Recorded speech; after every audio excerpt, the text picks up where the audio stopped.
Welcome back to the channel, everybody. I'm Trevor with Maker Experiment, and in today's video, we got some exciting news, so let's get into it.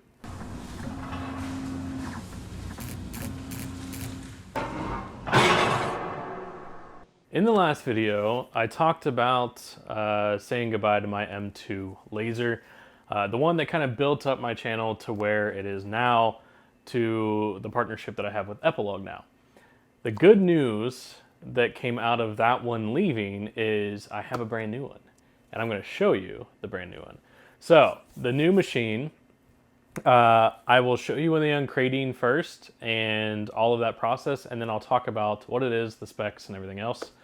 So let's go ahead, flashback, because this actually happened maybe 2 weeks ago. We'll flashback to uncrating it, and then we'll talk through it and get you up to speed.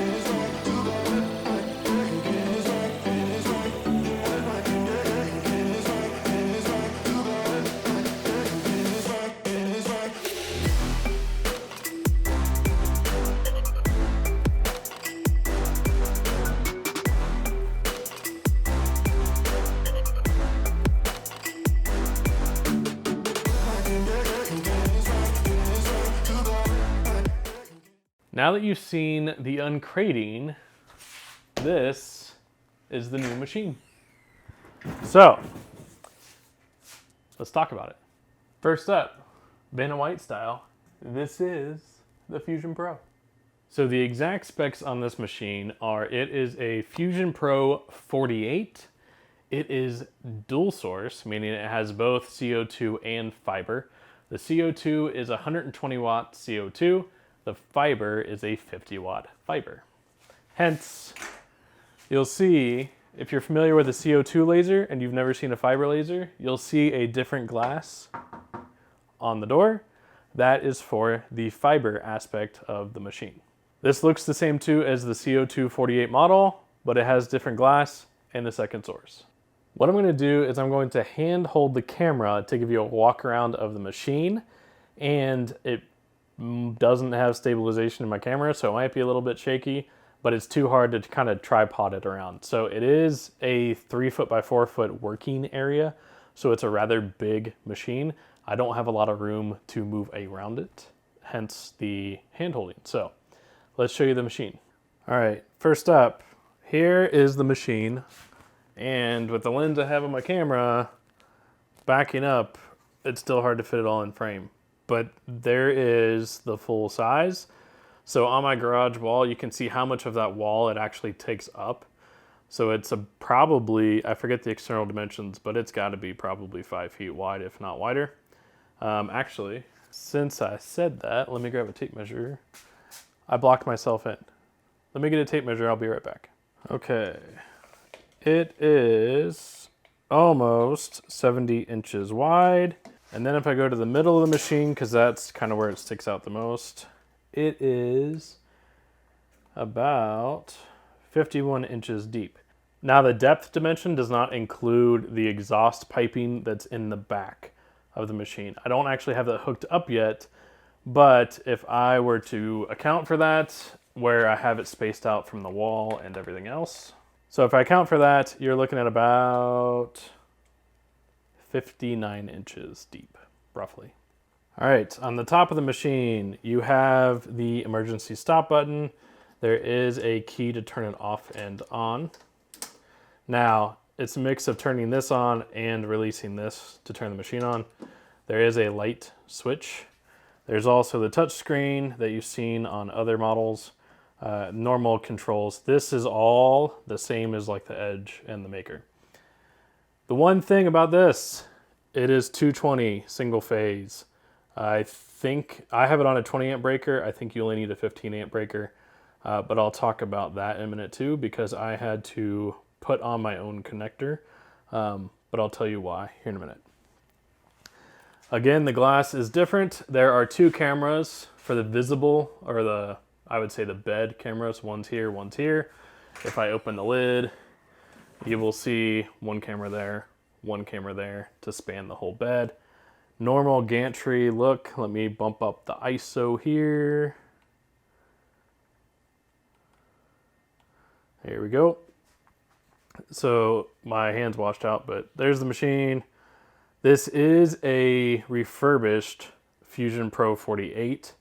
They had one in stock. This is a loaner from Epilog, so that's why you might see like a little bit of marking on the belt. The tray, this is basically the crumb tray. I have different beds that will go on here. There's a vector bed that I don't have yet that's good for cutting, and then there's an engraving bed I'll show you here in a minute. But this front door does pull down to give you more access if needed. The head on this one is a little bit different than the Edge or the Maker. So you see there's a manual gauge that's built in, unlike the Maker and Pro where this is a separate piece. Little magnet holds it in place. Here is the autofocus plunger. Here is the air assist, and there's a little adjustment for that as well. There you can swing it around. Still has a lens carriage. There's a camera, and this might be hard to see, but there's a camera right next to the head right here. That camera is for the registration dots. A unique thing about the Pro that is not on the Maker or the Edge is that the Pro has a registration dot camera to be able to do printed materials that have registration dots on them. And that is much more accurate than the normal overhead camera. So that is a feature I believe that is exclusive to the Fusion Pro line, and you would have to have the Pro in order to get that. Over on the left side of the machine, we just have, it looks like inlets or outlets for fans. We have the panels that you can take off to get to all of the mirrors and everything you need to clean.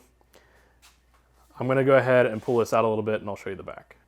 All right, here is the back of the machine, a bunch of air inlets. And then if I come back here, this is an exhaust port. This is an exhaust port. And this one is a downdraft port. So when you're doing a dust collection system, you'll have to connect all three ports so that you can get the proper airflow, proper suction, all that stuff. There's also different panels that you can take off to gain different access depending on where you need to be. On the right side of the machine, again, access panels, air inlets. There's the side of this panel, which has the same stuff that's typical in the Maker and the Edge. There's the USB drive port to be able to update your machine, your firmware. There's status lights for everything. You have an exhaust control, so when you kick on the machine, the exhaust kicks on too. USB and Ethernet connection. It also has Wi-Fi. All right, in the back corner, circuit breaker, power plug. That's about it. That's all you got back here.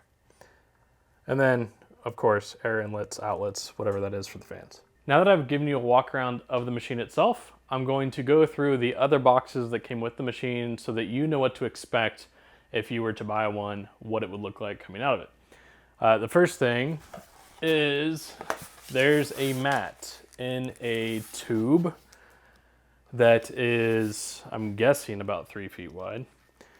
And this, if you look at the picture, looks like the same checkerboard type pattern that gets engraved onto the aluminum in an Edge or a Maker to calibrate the cameras. This is a mat that you roll out to do that camera calibration, because you aren't going to be engraving that piece of aluminum that big. That would be very slow, just in general, because it's a lot of stuff to engrave over a long or wide footprint. So that's what this is. I also have 2 boxes, so I'm going to put those on the machine real quick and I will show you what's in those. All right, this is box number 1. I would say that this is pretty reminiscent of the standard items you get with any Epilog laser, tailored to the Fusion Pro, obviously.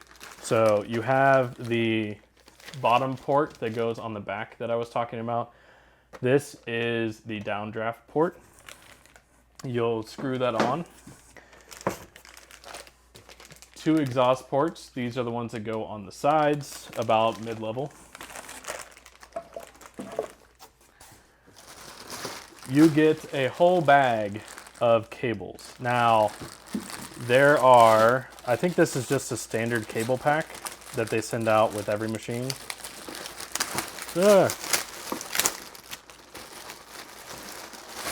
So you'll see this one, I think would work in France. I don't know what other countries this is for, but it's definitely not for the United States. I can tell you that much.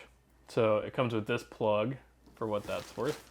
It has a 110 plug, which this machine can't use. And then there's this one that I don't know what country this is for either. My guess is one of these is like Australia, New Zealand type areas. One's probably Europe. It also came with another cable that is currently attached to the machine. This is the one, it came with a 220 plug. I can't find where I put the plug. So that's my fault. I will have to try to find it. This is the kind of plug that I needed. So it's got the 2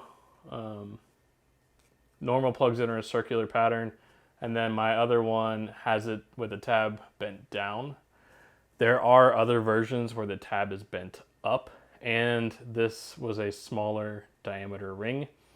This is what I had to change to match the outlet on my wall. It was a very simple process. It basically had everything labeled of which wire went where. All I did was take those wires out, put it in the new plug, and this was good to go. So just keep in mind, you may have to change the plug to fit the outlet on your wall. Again, 220 single phase. This is a 20 amp, and I think the one that came on it was for a 15 amp. So it was just a matter of I had different stuff in my wiring. Okay, that takes care of some of the standard stuff that you'll need as far as like wiring. It did, or just so you all know, this key that goes into the actual machine, this key was in this bag of stuff. So if you're looking for it and can't find it, it's gonna be in here. In this bag, you have one that says, let me autofocus this, Fusion Pro 48 keys. So this is what it's gonna look like inside of there. And on top of that,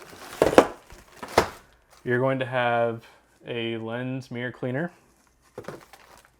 a toolkit, which is just your screwdrivers, your Allen keys, a USB cable, Ethernet cable. This string was actually holding empty boxes down in the bed just to keep everything in place during shipping. This was just something I removed. The firmware, but I highly suggest you get the latest firmware from the website. The positioning target for when you do your alignment. This one doesn't, oh, this is anodized aluminum. So 2 pieces of this. I'm not sure what uses this has right out of the box. I'll have to look, but that is in here. It looks like there's 2 pieces. The printed manual and a quick start guide. I'll be honest with you, I never use the hard printed one. I always use the online one. In addition to that, you have some materials from suppliers. So this one comes from Innovative Plastics. If I open this, it looks like you get 2-tone acrylics. So more just sample materials to work with.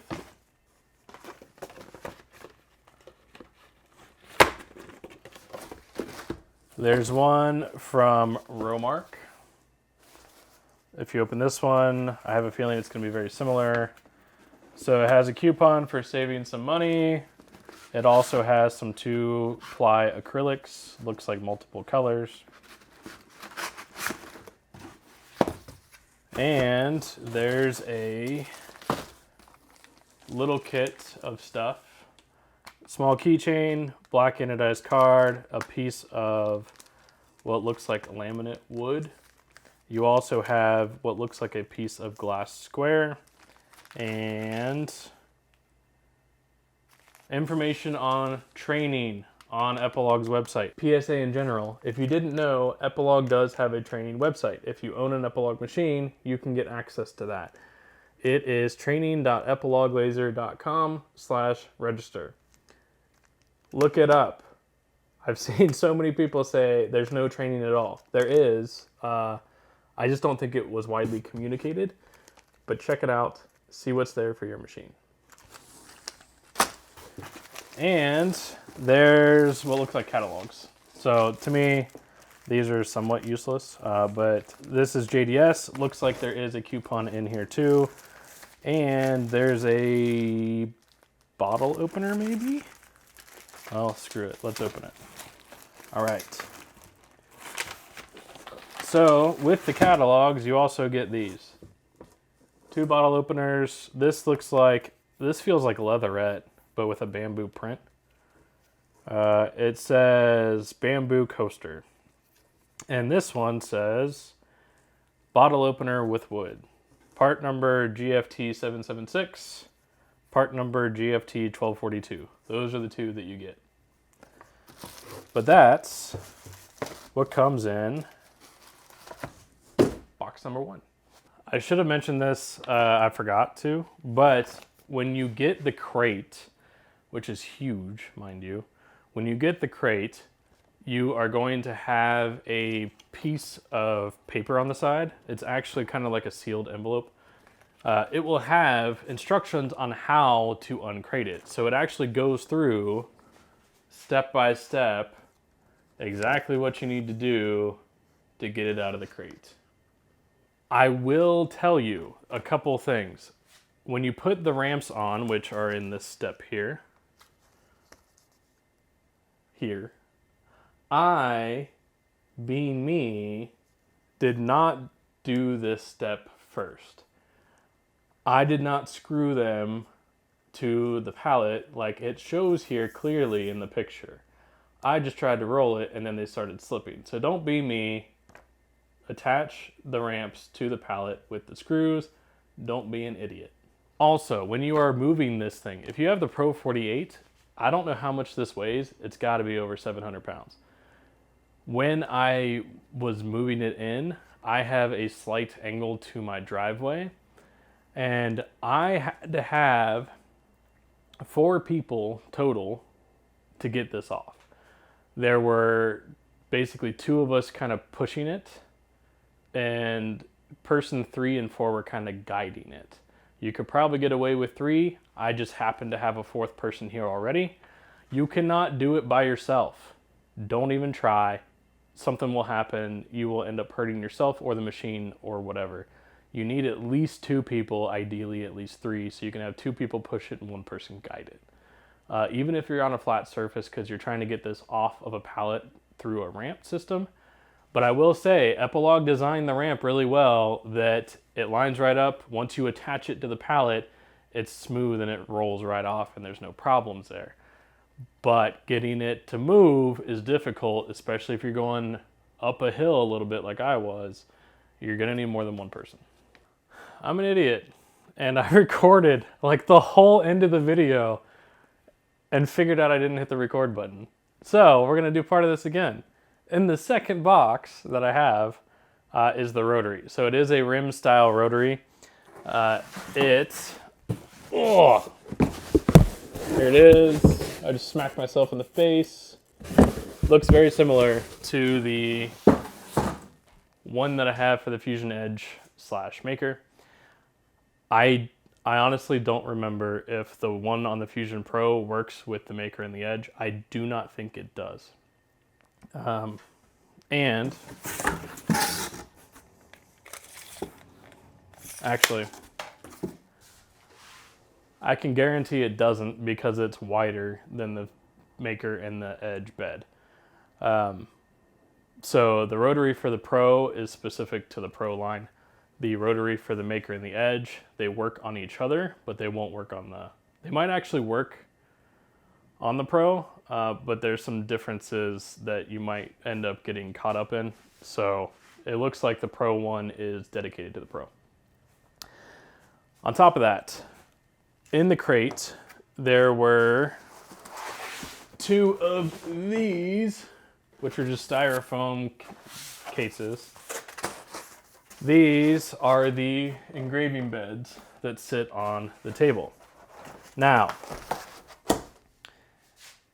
if you've seen an edge or a maker, then you know that that bed is secured to the frame with screws. You can take it out, but it doesn't just lift out. The beds on the Fusion Pro sit on that bottom platform and you can move them in and out. The rulers on the back and side don't move, but this bed can move. There's also a vector cutting bed. These are the engraving bed. These are really meant for the fiber side or if you're engraving a bunch on the CO2. The vector cutting is obviously for cutting through material. Do not cut through material while on the engraving bed. Can you do it? Yes. It might make a mark on the thing, but more than anything else, it builds up a residue that gets really nasty, and then you have to clean it, and that becomes a pain in the butt. So use the vector for cutting, use the engraving one for engraving. I don't have the vector one here yet. It's supposed to be coming. But anyway, a little bit of a recap. A couple of things just as a highlight to keep in mind if you decide or are looking at buying a Fusion Pro. One, you have to have 220. 220 single phase, 15 amp, I think is the requirement. Mine, I have a 20 amp, so mine was fine. The second thing is when you are uncrating it, make sure you secure the ramps and make sure you have at least 3 people. I had 4 because I just happened to have 4 people here.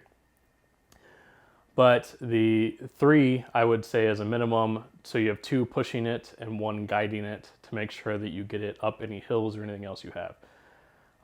Also, make sure that whatever doorway it's going through, that you can fit it through. I think you can take it apart to some degree to get it through a doorway. I've seen my friend do it because he has put a Fusion Pro through a normal sized door. I just rolled it into my garage. It wasn't an issue for me. But keep that in mind if you decide to do this. It is rather large in general. It's a 3 foot by 4 foot working area, which means the machine is even bigger. I gave you those dimensions earlier. You need to make sure you can fit all that in whatever space you're going in. It also has more airflow than the old Fusion M2 machines and the Edge and the Maker. So make sure you have enough of a exhaust fan or exhaust system to pull all of that air through that it needs to have. Otherwise, you're not going to get proper exhaust and you're going to end up getting your lenses and mirrors and stuff dirty. I think that kind of hits the highlights. As far as machining goes, I'm not going to run this machine in this video. I'm waiting on my new exhaust system to come so that I can hook it up. I don't want to run it without that. Once that comes in, I will do a second video on running it for the first time, do a couple of quick jobs and show you what it's like. But wanted to give you that heads up. There's also the big elephant in the room here that this is a sponsored video. I'm assuming at this point you know that. So this is a loaner machine from Epilog. I did not pay for it. I do a lot of content work with them, and it's that partnership that made it possible for me to have this machine in my shop. So I'm very grateful to Epilog for allowing me to do this. I think it will make a lot of cool videos possible that weren't possible before, especially with that fiber added. But now I'm also going to try to do some things with 1/2-inch materials that I couldn't do previously. So all that will be coming in the future. There's also another machine that I have here that I have not shared yet. That will be in a future video. I'm not going to tell you what it is now, but stay tuned because that one you're going to want to see too. But there's a lot of cool things coming, and this is why I got rid of my M2. was to make this possible. So huge shout out to Epilog. Over the next few months, I'm definitely going to be using this new machine to make different projects. I will share those with you all. If there's anything you want to see specifically, so if you want to see engraving specific types of metal, or you want to see me trying to cut something specific, let me know in the comments below, because I need some ideas for things that will help me create better content for all of you. But I think that's going to do it for this video. If you liked it, give it a thumbs up, subscribe to the channel, and turn on notifications so that you know when I'm coming out with new videos. Again, this is more of an unboxing video, not necessarily a machine working video. Those will be coming. They're just not in this one. But check out my Instagram at MakerExperiment, where I'm going to share things along the way. I'm going to try to get better about posting more often with the day job, and then this, it's just a lot to try to do both. So I'm going to do my best I can. I always try to answer questions. So hit me up. Let me know what you want to ask, and I will see you in the next video. You'll definitely want to stay tuned because it's pretty cool.